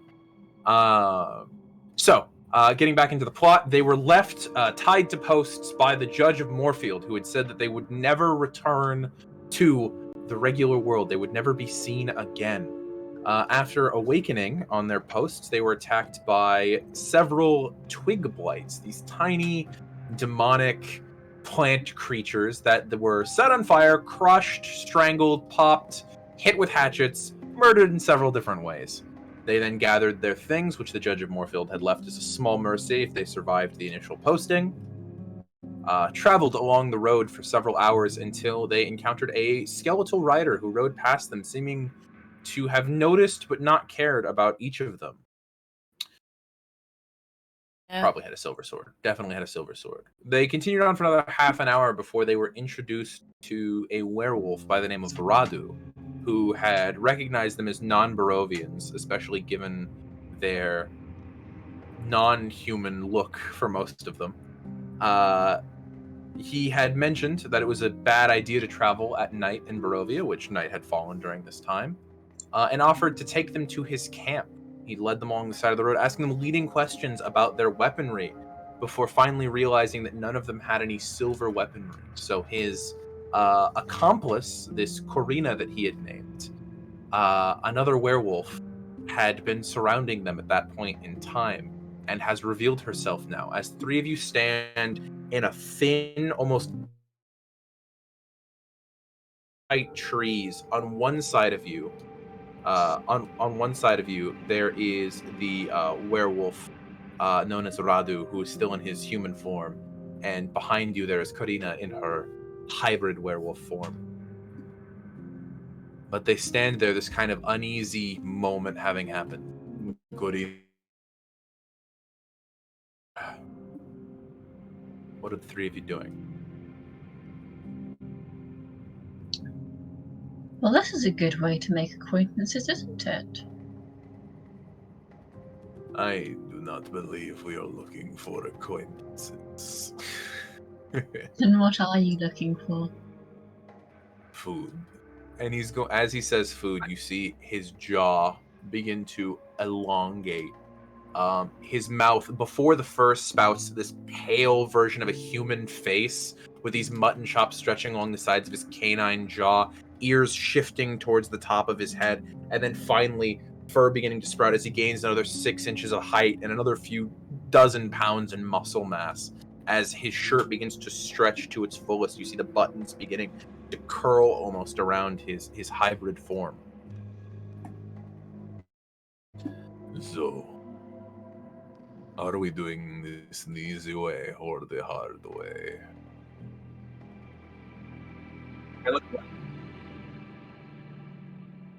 Roll perception check.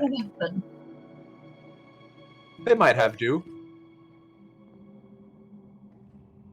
No, you look around desperately for silver. There is no silvered weapon that you can see within sight. And you being the master of, fighting at this point in time, would be very aware that silvering a weapon to the point where usable silver can be driven into an enemy is a very expensive and time-consuming process that not a lot of people have done. Vampire hunters and priests are about the main ones with silvered weapons. So you've made the decision that...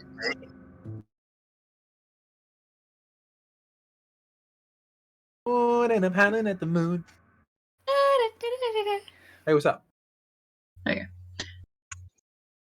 Yeah, I'm aware. It's frustrating, but we got to deal with it.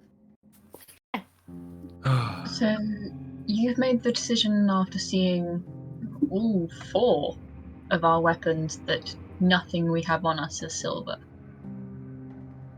You see the werewolf's head takes this almost humanoid, like, this very human, like, cocked expression. It's very confused.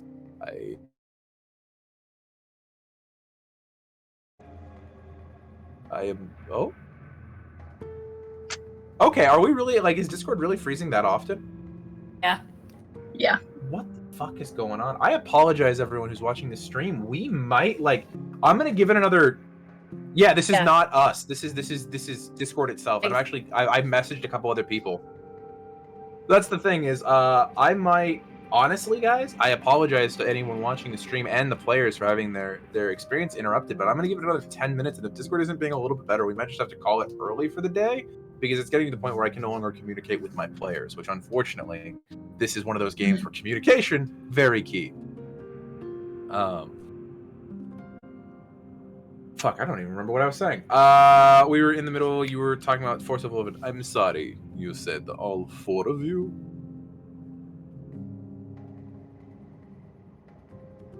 That's not what I said, but let's go with it. Oh, okay. Because he saw hand axes and my 2 daggers, so I meant he's seen 4 weapons. Sorry. That makes much more sense. I assumed that you would have, and first of all, have better weaponry at your side, but we are not here for my judgment calls. We are here because I am hungry. I can actually see my weapons. Just throwing that out there into the mix. And as Penance speaks, they're going to transform into their hybrid form. Oh, fuck. Give me a second. I gotta roll on a reaction table. I don't know how the fuck these people would react to that. Okay. Yeah, and as they do that, Yep. Fallon's gonna say, and not all weapons have to be made of steel, and cast Fireball in her hand. Fireball, yeah, to have it ready. Okay. I don't know how to. Okay. So there's a moment where this is such a twist. I wasn't expecting you to drop your form for them this quickly. Okay. You see this moment as Penance says this tiefling form in the middle between this gnome who's currently still at their metal small stature and this other human. Not all weapons have to be made of steel. And as they do so, their form rises another 3 inches. You see a coarse, thick black fur slowly beginning to spread down their body as their jaw also extends, though not quite as far as the 2 real full-blooded werewolves, as claws begin to spread off of their fingertips. As this third werewolf-esque creature has appeared, you see immediately both of the... Actually, Val, when Penance transforms, what is the effect Penance is intending for their form to have? Are you trying to go for shock and awe? Are you going for fear? Are you going for we are like-minded creatures? What are you going for with the tone of your voice and the inflections you're using? A tone of voice inflection you're using is trying to go for part shock and awe, part we are like-minded. Okay. Roll me then a... You're statted for dex or strength? Dex. Roll me a dex-based persuasion check. This is gonna be the physicality of your form. This is the kind of non-verbal portrayal of your body usage. Okay, so is it just 20 plus dex? If you're not proficient in persuasion, yes. Let me just double check. I am not. Okay. Then that is an 18 total. An 18 total. There is a moment where immediately the 2 werewolves who are there, you see utter shock, just step back.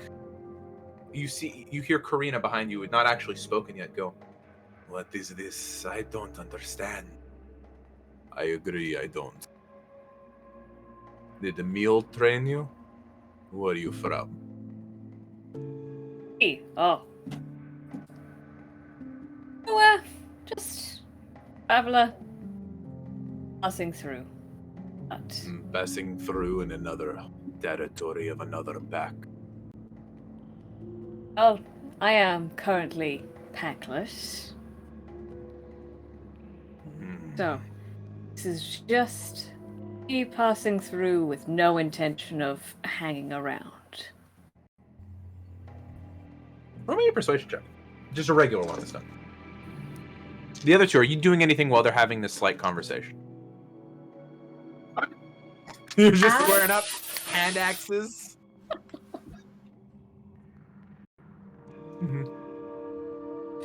Okay. Okay. Okay. And As and the then Fallon. conversation is going on, Fallon's gonna drop Fireball very slowly. Okay. So, like, if you're not looking at her, you don't notice. And is then going to cast Charm Person on them. Are you going to do it on Karina or on Radu? Radu. Radu. All right. Interesting. Okay. So with Charm Person, they have to make a Whiz save, and they're at advantage if you're fighting it. Currently, I'm going to say they're not going to have advantage, not because they did come into this with hostile intentions, but this kind of whole other werewolf thing has thrown them off their game. Let's see here. Off their rhythm. Yeah, Charm Person. Okay, so if you cast it at second level, you can target both of them. Would you like to do that, or just one of them?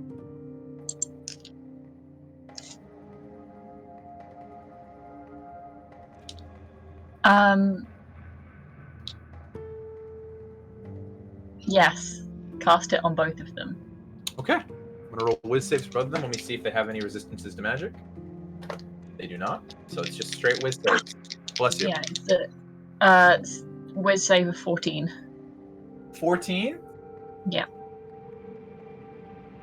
There's a moment where you are watching as Penance horns out of the side of their canine form, still out, giving them this almost demonic look at the very dim light of the forest around you. I know most of you have dark vision, but you as a human do not. Looking around, and valid point, correct. Being able to see the grays and outline of their face. As they speak, you slowly begin to just whisper the words of a spell. And there's this moment where it's ever so subtle. You see both their shoulders drop in relaxation for a little bit as you feel the spell take hold. You have an hour. What are you doing? Oh, I'm just gonna let Penance continue talking to them. Okay. But hopefully this will just aid them. I to will be remind you more of the... You've already cast the spell at this point, but I will remind you of the final line on Charm Person. That's one of the reasons why I'm telling you have an hour. Oh, yeah. We eventually getting away. I just don't want... Okay. Like, Penance seems to have a dialogue, and I don't want to interrupt that. No, that's valid. I'm just giving you fair warning on the time limit of they're gonna know you did this in a little bit. But that is totally okay. Well, then if you are, as you say, backless, perhaps you can come and meet Carol. I missed the end of that. Perhaps you can come and meet Kirill.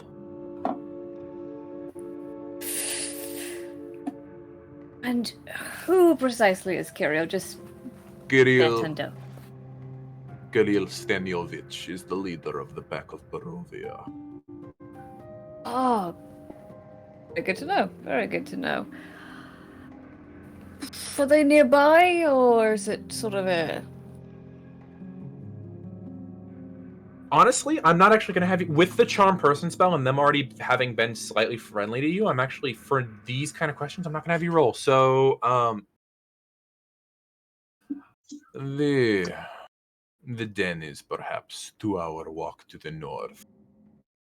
Do I notice that they've been charmed, or do I have any idea that they haven't? Do you have proficiency in the Arcana skill? Let me just check out. Yeah, I do! Roll at disadvantage and Arcana check. I don't know shit. Okay, yeah, you have no idea they've been charmed. Then this is just Penance working off a... No, that's very kind of you, but I'm not looking for an adoption situation at the moment. Though that does sound fun, we might put a pin in it. At this point in time, I'm really just kind of searching for a drink. Drink. Well then, if you're looking for a drink, I'm sure the blood of your friends shall be an interesting enough beverage. But yeah, snacks for later, don't worry about it.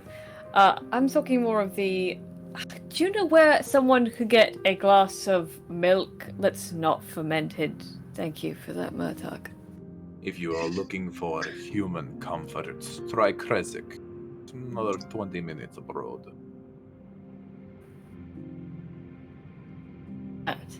As they say that, the jaw kind of clicks for a second, and it slowly begins to shrink as both of them are going to drop their hybrid forms because they don't feel like they're in danger anymore.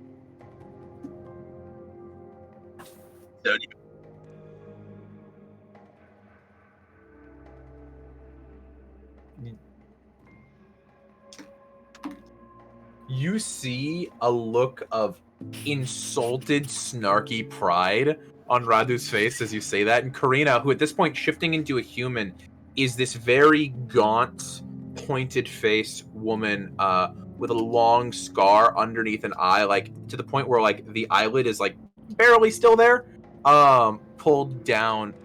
She has like these very brilliant, almost like canine blue eyes.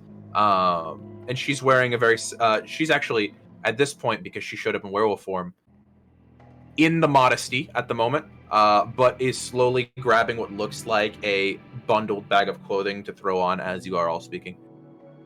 We do not presume to rule Barovia, no. But we are one of the strongest factions within it.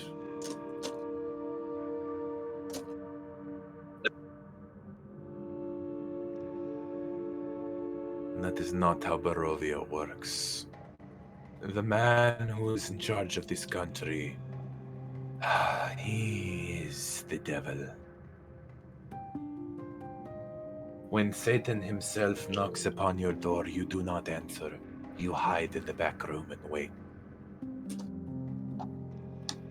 When you say the devil, is that a literal expression, or are It you is being extremely literal. The devil Strahd has ruled over this realm for centuries. Strahd? Yeah.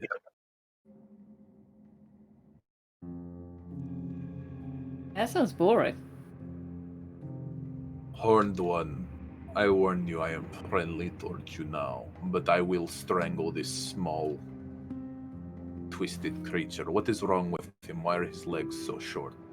Oh, the list is very, very long, let me tell you. For that matter, who has cursed you? Why do you have this?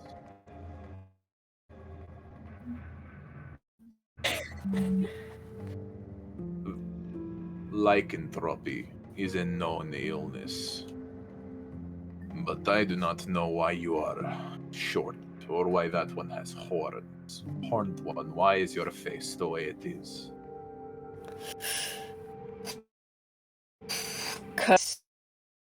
Discord is freezing all again. Okay. It got better for a while there. We got a real good run. Yeah! We got a real solid run. You know what? Okay. I'm gonna go ahead. I'm gonna wait till we finish this exact werewolf scene. And then we're gonna just have to call it early because Discord is. I've messaged a couple of our friends who run Discord, and apparently it's being very buggy for them as well right now. So it's just. Do you have access to a Zoom?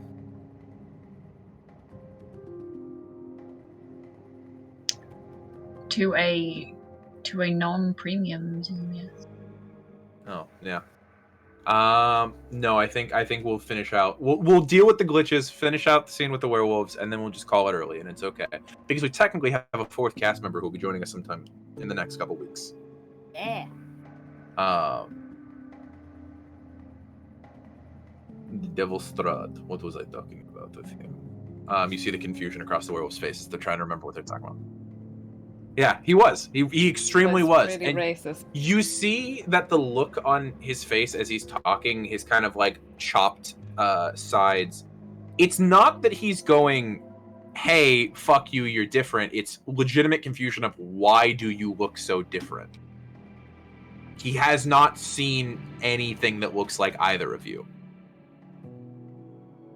I mean, oh, maybe we'll save that for later. Question. Okay. Strahd, kind of a ruler is he? The Devil Strahd. He is the ancient. He is the land. He is Barovia. Everything is within his sights. Always.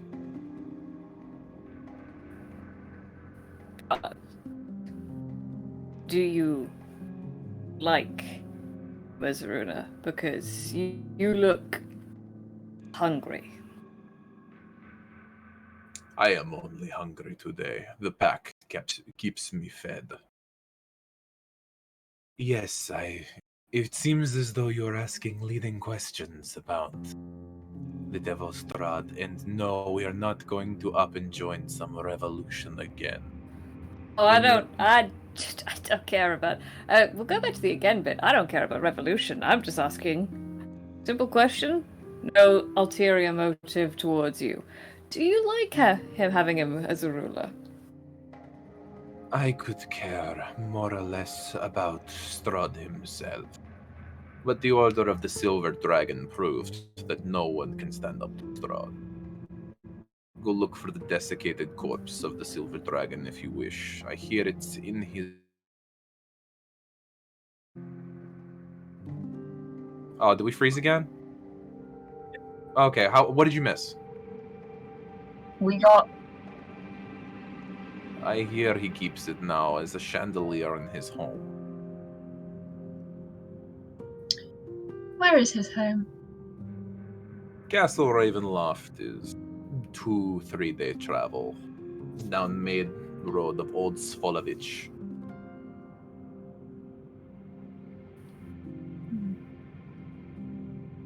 I'm gonna So say you guys that's have probably used free. about 10 to 15 minutes now with the charm. Okay. So if Castle Raven... So if What were you saying? Ravenloft is 2 or 3 days away, then this is a large land that your pack has control over. This is correct. Maybe you should rejoin them That and was let the us be on our plan. way. I guess we already have one corpse today to bring back to the pack. And you see at this point something you hadn't noticed about Karina is she does have trails of dried, crusted blood across the sides of her chin. That person that ran away before you guys, they got to them first. Very much. They'd implied as much earlier before you knew they were werewolves. Okay, the let us go on our way bit, I'm gonna just say as a very persuasive statement. I Do think I make a that persuasion check?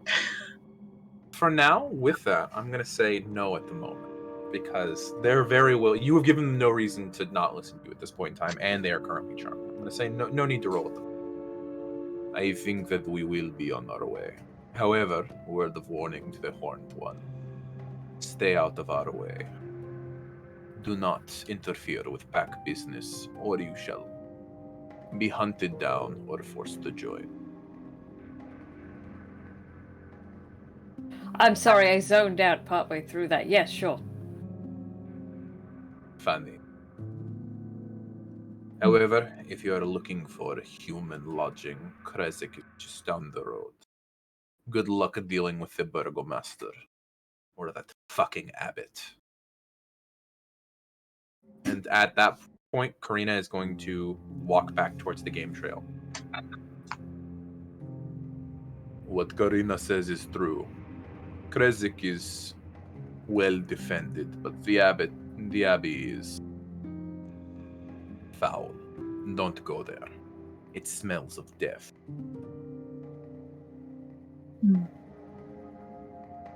Thank you for the warning.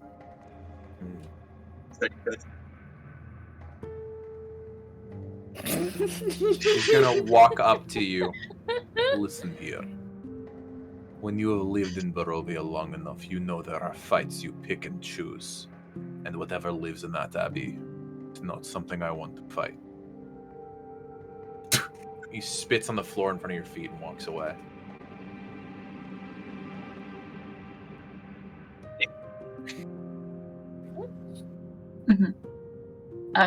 As they walk away, Fallon's gonna take steps back and kind of encourage the two of them, and then just start walking very fast.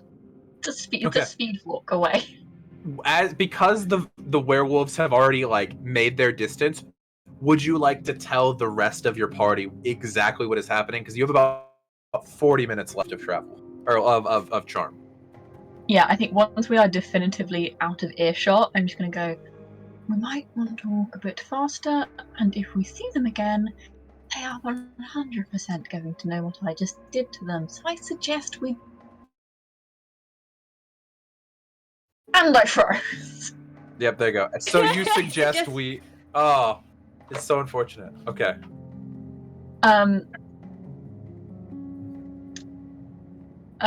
Where did I get to? So I suggest we... What was the sentence before that? Because I said many sentences. It was they will know what I did to them, so I suggest we. So I suggest we walk very quickly and don't engage them again if at all possible. I don't imagine they're going to be pleased with me. I've been able to hear you this whole time, but I think both of them froze. Okay. Yeah. Okay. And you say that as you guys are... At this point, you've made it back to the main road. And at this point, it is fully and totally dark. It is... Even with dark vision would be an understatement. Oh, is everybody frozen? Okay, we'll deal with the road travel next time. Because Discord, unfortunately, viewers, Discord has been a dick today. And everyone I've messaged...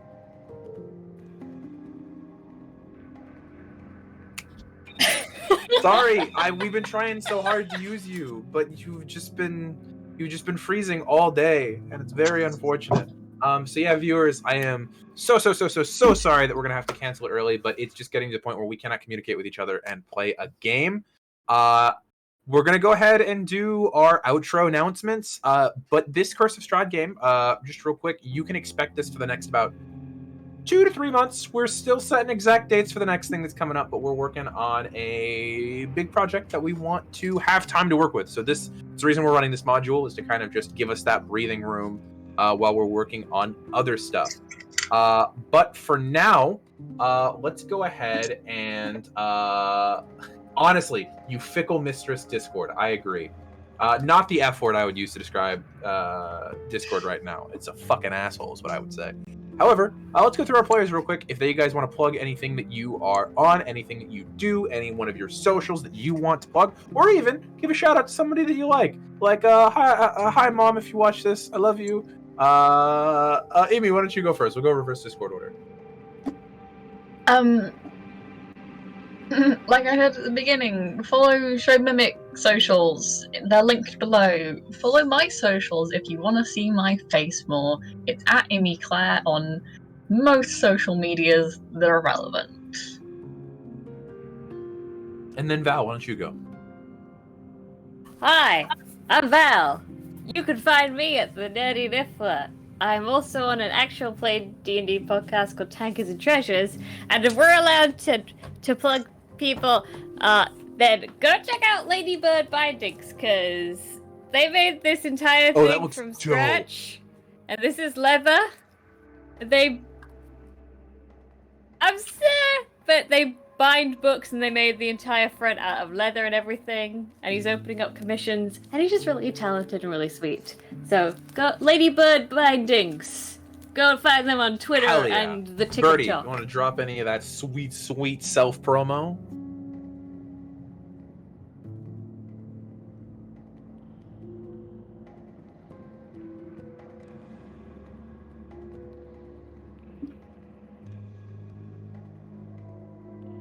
You have a TikTok. There's some there's some exciting stuff going on with all of that D&D MTG crossover adventures in the Forgotten Realms. There's some stuff going on with that. I know that a couple of our people are making content for that. But with that, I only have I see 2 of our friends that we can go raid. You have Dead Bard Society. Okay, I have ADH Adventures, who's a friend of mine, Wandy, who's starting a new campaign as well today. And then there's Starlight Tales, who's also friends of ours. Oh yeah. Whoa, wait. Does anyone else have anyone? Okay. You guys good then? All right. The first person was ADH Adventures. I can send you their thing. Yep. Yeah, you can. Yeah, that's it. If you've got it. We're gonna go ahead and go raid them because they're cool people and we like them a lot. And my friend Blondie is starting off a new game there. Actually, wait. Before we raid. Oh, all right. Well, then never. No, that's fine. Go for it. I'll do it next time. No, it's not a shout out. It was an in-game thing. Just hit the raid. Hit the raid. Bye. Bye.